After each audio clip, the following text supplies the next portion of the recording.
오직 하나님의 말씀만이 영적인 지도요, 우리의 삶의 모든 것이 되는 주님의 축복의 말씀인 것입니다.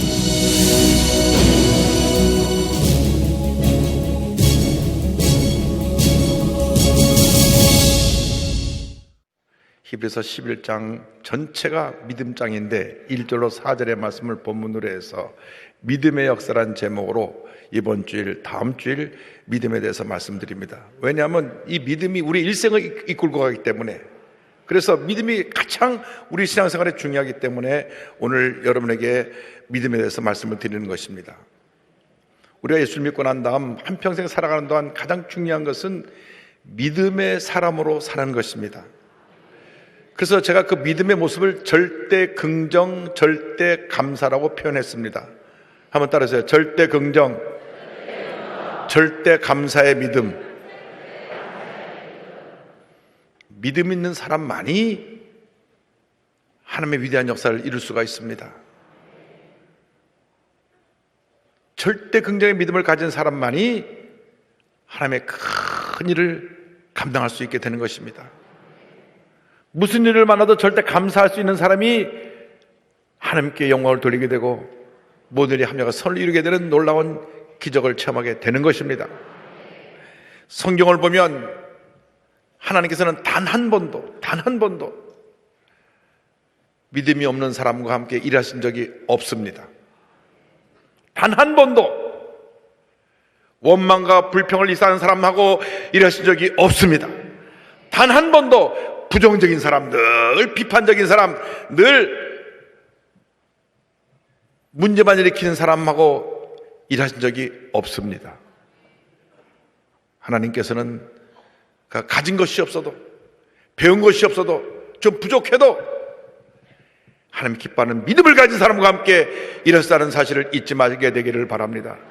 그래서 우린 기도해야 됩니다. 주님, 내가 큰 믿음의 사람이 되게 하여 주옵소서. 믿음의 부자가 되게 하여 주옵소서. 늘 우리는 기도해야 됩니다. 이 믿음이 뭐냐? 첫째로 따라서 믿음은 거룩한 꿈을 꾸는 것이다. 히브리서 11장 1절 2절은 말씀합니다. 믿음은 바라는 것들의 실상이요 보이지 않는 것들의 증거니 선진들이 이로써 증거를 얻었느니라. 믿음은 꿈꾸고 바라는 것이 이루어질 것처럼 믿는 것. 실상이란 말은 헬라어로 피포스타시스라고 하는데 그 헬라어가 뭔지 알아들 필요는 없어요. 그 의미는 뭐냐? 실체, 집문서 같은 거예요.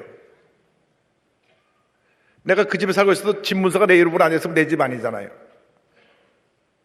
옛날에 자기 집 앞에 문패를 붙였어요. 김아목에, 박아목에. 요즘 문패 붙이는 집이 거의 없죠.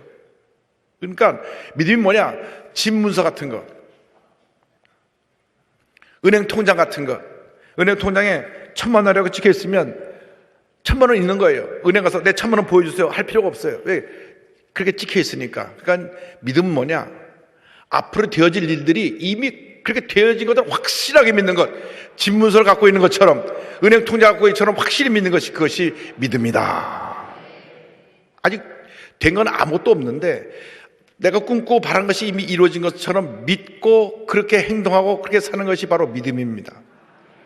눈에는 보이는 것도 없고 귀는 것 들리는 것도 없고 손에는 잡히는 것도 없어도 이 믿음 하나만 가지면 우린 기적을 만들어냅니다. 주님 안에서 꾼 거룩한 꿈은 반드시 이루어집니다. 그래서 여러분들이 올해 거룩한 꿈을 꿔야 돼요. 그냥 또 한 해 보내지 말고. 제가 존경하는 유태영 박사님, 1936년생이시니까 지금 82세시죠. 83세 되시구나. 전북 임실 농촌 시골 마을에서 머슴의 아들로 태어났어요. 지리도 가난하고 가난한 농촌 마을에 머슴의 아들로 태어났어. 먹을 것이 없이 늘 굶어야 되는 그런 시절을 지납니다. 그런데 그 동네에 초등학교 4학년 때 교회가 생겼어요. 교회를 갔는데 주일학교 선생님들이 말하기를, 주일학교 선생님의 역할이 그렇게 중요해요. 하나님께 기도하면 하나님께 들으시고 응답해 주신다. 그 말이 그 어린 소년의 일생을 바꿔놨습니다.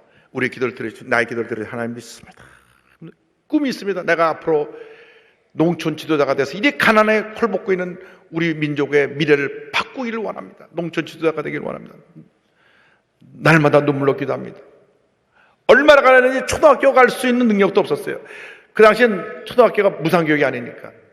그런데 너무나 공부하고 싶어 하니까 태형이 많은 학교를 보내줘야 된다 그래서 초등학교를 졸업하고, 그 다음에 그 나무찜을 지고 다니면서 책을 보면서 짐을 지고 다니니까 그 집 주인이 감동을 받아갖고 너 중학교 보내줄게. 그래서 중학교를 18살 때 졸업을 합니다.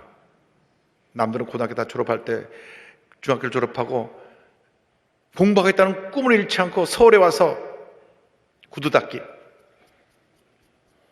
신문 배달, 그리고 그때 기록을 보면요, 너무 배고파가지고 쓰레기통에 먹다 남은 밥 버린 거 이렇게 해쳐서 먹고, 그러면서 공부를 했어요. 그래서 겨우겨우 고등학교를 졸업하고, 남들이 4년 만에 졸업하는 대학을 7년을 다니고, 학비가 없으니까 벌어야 되니까. 그런데 본인의 꿈이 뭐죠? 농촌 지도자가 되는 거예요. 그래서 세계에서 제일 농촌이 잘 되고 잘 산 나라 보니까 덴마크라는 나라가 나왔어요. 덴마크. 거기는 국민 100%가 다 잘 살아요. 못 산 사람이 한 사람도 없어요. 그렇게 다 잘 사는 나라예요. 복지국가예요. 우리나라처럼 이렇게 경이 차이가 나서 못 사는 사람 많은 그런 구조가 아니에요. 다 잘 사는 나라예요. 야, 덴마크가 농촌을 발전시켜서 이렇게 나라가 잘 살아야 되겠구나. 덴마크 가서 공부를 해야 되겠다. 꿈을 가졌어요. 꿈. 근데 공부를 해야 되는데 덴마크를 어떻게 가지? 그래가지고 백과사전에 가보니까, 백과사전 책을 막 찾아보니까 덴마크 국왕이 프레데릭 9세. 그래서 평생 본 적도 없고 만난 적도 아는 적도 없는 사람이 무조건 되고, 덴마크 국왕 프레데릭 9세 귀하. 저는 시골 농촌에 자란 대한민국의 유태형이라는 청년입니다. 제게 꿈이 있습니다. 나를 장학생으로 뽑아서 당신 나라 교육시켜주면 내가 갔다 와서 한국의 농촌을 변화시키는 일꾼이 되겠습니다. 편지를 보낸 거예요. 그렇게 기도하는 겁니다. 하나님 아버지, 편지가 국왕한테 감동시켜가지고 나에게 장학금이 오게 하여 주시옵소서. 왔겠습니까? 안 왔겠습니까? 안 왔으면 간증도 안 하죠 지금. 근데 이 편지를 덴마크 국왕이 읽고 감동을 받았어요. 아니, 저 못 사는 나라 한국에서, 그때 한국이 못 살았잖아요. 60년대 70년대. 시골에서 농촌에 자란 청년이 우리나라 와서 이 농촌을 배우고 돌아가서 한국을 잘 살게 하겠다 하니까, 근데 국왕이 하는 게 아니에요. 국왕이 문교부 장관, 교육부 장관 불러가지고 편지를 주면서 이 청년이 이런 편지가 왔는데 국비 장학생으로 초청을 해갖고 모든 경비를 대서 공부를 시켜라. 그래갖고 덴마크 국왕이 초청장을 보내준 거예요. 덴마크 나라에서. 그런데 그 유태형 박사 얘기 들어보니까 자기는 저 산동네에 살았대요. 근데 덴마크에서 국왕이 도장을 찍어갖고 보낸 편지가 오니까 청와대가 바꿔 뒤집혔어요. 이게 도대체 유태형이 누군가? 그래가지고 그 편지를 들고 직접 그 편지 배달하는 사람하고 청와대 직원이 만나러 온 거예요. 산으로 올라가다가 자 올라와서 문을 두드리니까 그 판잣집 같은데 조그만 구석에서 유태형 씨 있냐고 나오라니까 까만 찝찝하고 까만 고무신은 떡고머리 청기 이렇게 나오는 거예요. 이 유태형이 당신 유태형이에요? 저 맞는데요? 당신 어떻게 이런 편지가 왔어? 그래서 자초적으로 설명하니까 깜짝 놀라가지고 덴마크에 전액 지원받은 유학생으로 가서 먹고 자고 공부하고 100% 나라에서 다 취급해서 덴마크에서 공부를 마쳤습니다. 할렐루야!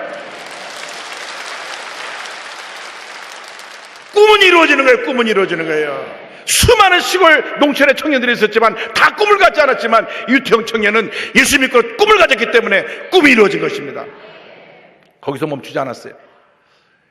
이스라엘은 저 조그만 나라가 저 사막지대에 저렇게 키부츠를 만들어가지고 그 농산물이 전 세계에 수출하는데 이스라엘 가서 공부해야 되겠다. 그래갖고 또 편지 씁니다. 이스라엘 대통령한테. 대통령이 이름을 내 적어왔어. 잘만 시자르 대통령에게 이름이 잘났죠? 잘만 시자라 대통령에게 편지를 썼어요. 편지를 써가지고 나는 한국에서 농촌에 사는 유태형입니다. 이렇게 돼서 여차차해서 덴마크에서 공부를 마치는데 이제 한 단계 더 위의 공부를 당신 나라 가서 좀 해야 되겠소. 그러니 나에게 장학금을 주고 초청해 주시기 바랍니다. 됐겠습니까? 안 되겠습니까? 됐으니까 또 간증 하나죠. 제가 다 찾아고 적어왔다니까. 할렐루야! 그래가지고 비행기표 값, 그 다음에 이스라엘에서 먹고 자는 값, 아파트 값, 학비, 전액 장학금. 할렐루야!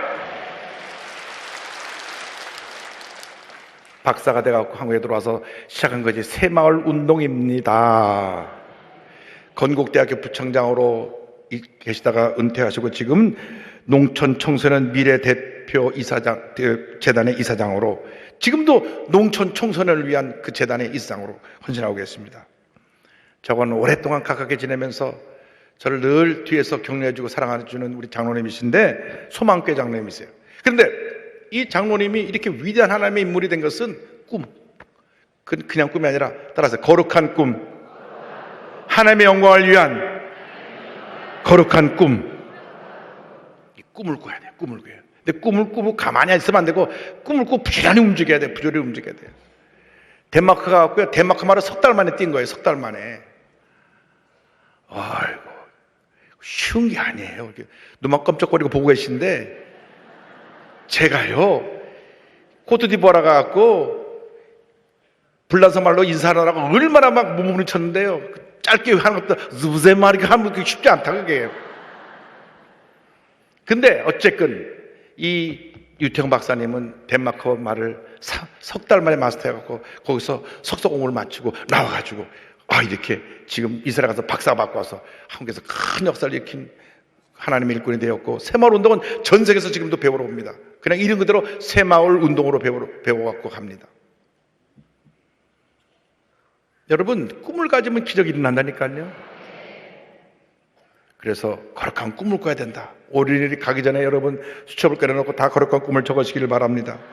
둘째로 따라서 믿음은 하나님의 말씀을 붙잡는 것이다. 3절의 믿음으로 모든 세계가 하나님의 말씀으로 지어진 줄 우리가 아나니 보이는 것은 나타난 것으로 말미암아 된 것이 아니니라. 믿음의 재료는 하나님의 말씀입니다. 이 말씀이 믿음의 재료예요. 여러분 말씀을 주야로 묵상하시기 바랍니다. 저는 오늘 아침 2시 20분에 일어났는데요. 오늘 아침도 성경 한 10장 읽었어요. 말씀이 얼마나 은혜가 되는지 몰라요. 이 말씀 속에 모든 축복이 담겨 있어요. 모든 기적이 담겨 있어요. 모든 은혜가 담겨 있어요. 치료와 용서와 축복이 다 담겨 있어요. 말씀 없이 어떻게 사는지 그것도 기적이야. 저는 그렇게 생각합니다. 어떻게 저분은 말씀을 안 보고 살지? 참 기적이다. 한 끼 밥 안 먹으면 배고프다고 그러면서 하나님 말씀은 일주일째 안 먹어도 배고픈 줄도 모르네? 그것도 기적이다.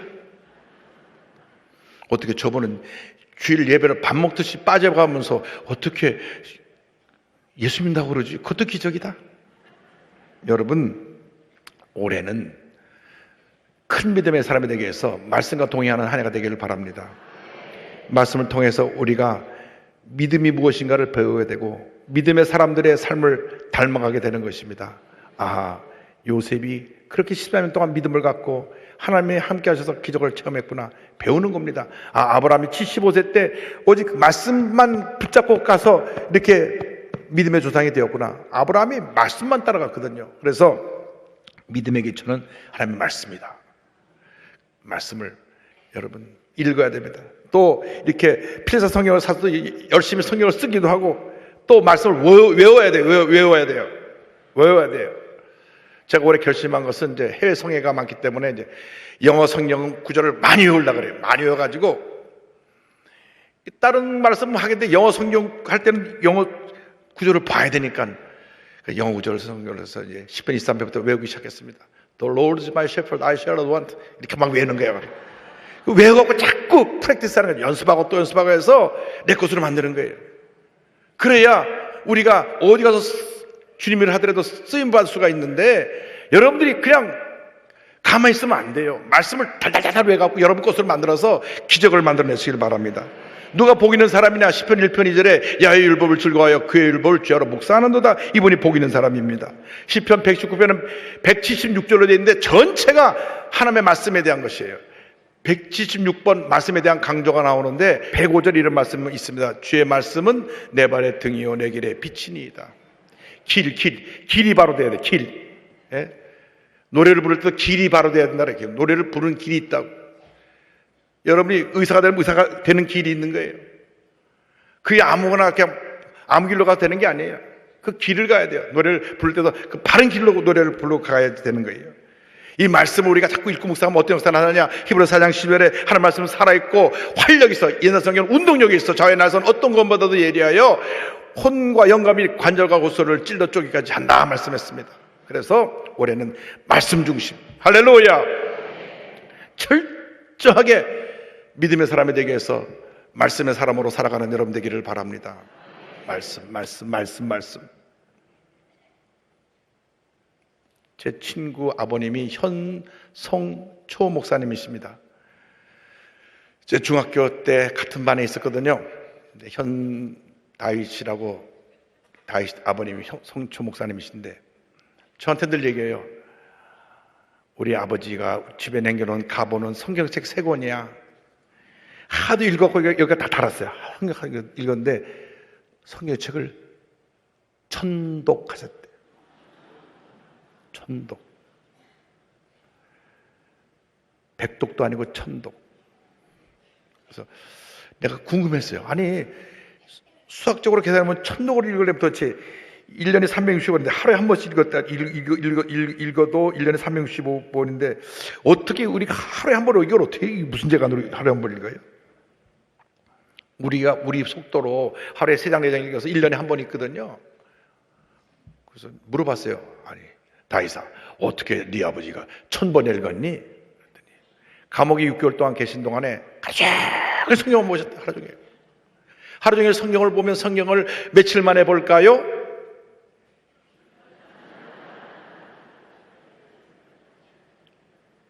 3일이면 봐요. 3일. 의심되는 분은 지금부터 읽어보시기 바랍니다. 자지 않고 먹지 않고 3일만 보면 다 읽어요. 왜? 성경책을 녹음해놓은 카세트테이프가 72시간 되어 있더라고, 녹음이. 그러니까 72시간 동안 읽어서 녹음해놓은 거니까. 읽어서 72시간이니까 눈으로 보는 건 더 빠를 거 아닙니까? 그러니까 6개월 동안 성경을 읽고 또 읽으시다 보니까 나중에는 성경이 속독이 돼가지고요. 이렇게 펼치면 한눈에 2페이지가 싹 다 들어오신대. 그렇게 펼치기만 하면 성경이 척척 들어오는 거예요. 이게 펼치기만 하면. 얼마나 좋을까요? 근데 그건 아무렇게 되는 게 아니고 100독 이상을 한 다음에 그런 은혜가 임한다 그 말이에요. 그저 그냥 척척 펴면 되는 줄 아세요? 그게 아니에요. 그래서 여러분들이 이제 도전해야 돼요. 내가 1차 목표 10독, 2차 목표 20독, 3차 목표 30독 이렇게 목표를 정해서 읽어야 돼요. 그래서 저는 이제 겨우 50독 했으니까 이제 100독을 향해서 달려나가는 거예요. 여러분 성경을 읽어야 된다니까요. 성경을 읽어야 돼요. 아유 목사님 한번 펴고 덮으면 다 잊어버려요. 그래서 저는 나이가 들어서 못 읽겠죠요 하는 분이 있어요. 괜찮아요. 읽고 다 잊어버려도 괜찮아요. 물은 빠져도 콩나물은 자라니까 읽고 또 읽고 또 읽고 또 읽고 또 읽고 또 읽고 하면 그것이 내게 피가 되고 살이 되고 내게 능력이 되는 것입니다. 셋째, 중요한 겁니다. 따라서 믿음은 예수님의 보혈의 능력을 의지하는 것이다. 4절입니다. 믿음으로 아벨은 가인보다 더 나은 제사를 하나님께 드림으로 의로운 자를 하시는 응징을 얻었으니 하나님이 그 예물에 대하여 증하심이라. 그가 죽었으나 그 믿음으로서 지금도 말하느니라. 따라서 아벨의 제사는 피의 제사였습니다. 여러 번 설명드렸죠. 피의 제사가 언제 시작됐죠? 아담과 하와가 죄 짓고 나서 그 수치를 가리기 위해서 짐승을 잡아 죽이실 때 피를 흘리면서 피의 제사가 시작된 겁니다.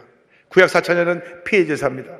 이 피의 제사를 대표적으로 그 이스라엘의 그 예배 가운데 예식으로 정해놓은 것이 유월절 사건입니다. 유월절 애굽에서 10가지 재앙을 하고 이스라엘을 410년 만에 출애굽하게 하실 때 10번째 재앙에 애굽의 모든 첫 번째 태생 장자들은 싹 죽고, 다행히 기록을 살펴보니까 여성들은 안전했어요.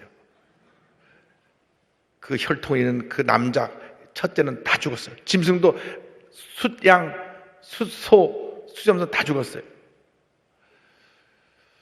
저는 그때 태어나서도 안 죽었어요. 왜냐면 전 차남이니까. 그리고 우리 가족은 또 안 죽었어요. 왜? 믿는 가족이니까. 믿는 가족이 왜 죽어요? 믿지 않은 가족이 죽었다 그 말이에요. 근데 그때 어린 양을 잡아서 피를 이렇게 인방과 문솔에 이렇게 발랐거든요. 이렇게 발랐어요. 그 피를 바른 집은 다 살았어요. 이 피가 뭐냐? 6월절 어린 양 대신 예수 그리스도의 십자가의 피입니다. 이스라엘 백성이 그 피제사를 매번 드리면서 장차 오실 예수님의 그 피의 역사를 저들이 믿음으로 바라보고 행한 것입니다. 그들은 몰랐지만은 하나님의 뜻이 그렇게 되어 있었어요. 그래서 예수님이 십자가에서 피 흘리시고 채찍마다 피 흘리심으로 우리의 모든 죄를 다 사하신 것입니다. 이사야 53장 5절을 말씀합니다. 그가 찔림은 우리의 허물 때문이요 그가 상함은 우리의 죄악 때문이라. 그가 징계를 받음으로 우리는 평안을 누리고 그가 채찍에 맞음으로 우리는 나음을 받았도다. 그래서 우리가 기도할 때 예수님 보내는 영을 믿습니다. 그래서 보내는 영을 믿습니다. 병에서 노예는 받게 하여 주시옵소서. 질병을 물러갈지어다. 믿음으로 계속 고백해야 돼. 예수의 피, 예수의 피. 내 몸을 아프게 하는 모든 질병을 물러가라. 머리, 목, 가슴, 팔, 다리 어디지나게 통증은 지금 다 떠나가라. 떠나가라. 예수님 보내는 영으로 외쳐야 됩니다. 보세요. 계시록 12장 11절에 놀라운 말씀이 나옵니다. 또 어린 우리 형제들이 무엇과 어린 양의 피와 할렐루야 자기들이 증언하는 말씀으로 그를 이겼으니 마귀를 이겼으니 그들은 죽기까지 자기들의 생명을 아끼지 아니하였도다. 무엇을 위해서? 예수의 피의 능력으로 마귀와 싸워 이기는 것입니다. 백전백승입니다. 백전백승이에요. 무당들이 굿하잖아요. 공공공공공 굿하잖아요. 근데 그래서 찬송을 부르면요, 볼 능력 때문에 신이 임하 않는 거예요. 그래서 무당들이 굿할 때는 볼 찬송하고 그러면 귀신이 역사하지 않고 다 도망가 버립니다. 광광광하다 투투투투투 안 되는 거예요. 왜? 그래서 우리가 볼 찬송을 기도하면서 불러야 돼. 그냥 막 부르는 게 아니고 우리가 너무 많이 부르다 보니까 우리 순복음교인들이 죄봐야 하는 게 아니라 이거 안 돼요. 그렇게 부르면 안 되는 거예요. 가사를 꼭꼭 씹어하고 죄에서 자유를 얻게 하면 보혈의 능력 주의 보혈 그렇게 하나를 꼬박꼬박 내 믿음의 고백으로 부르면 기적이 임하고 치료가 임하고 용서가 임하고 회복이 임할 줄 믿습니다. 죄에서 자유를 얻게 함은 보혈의 능력 주의 보혈 시험을 이기고 승리하니 참 놀라운 능력이로다. 주의 보혈 능력이 또다. 주의 피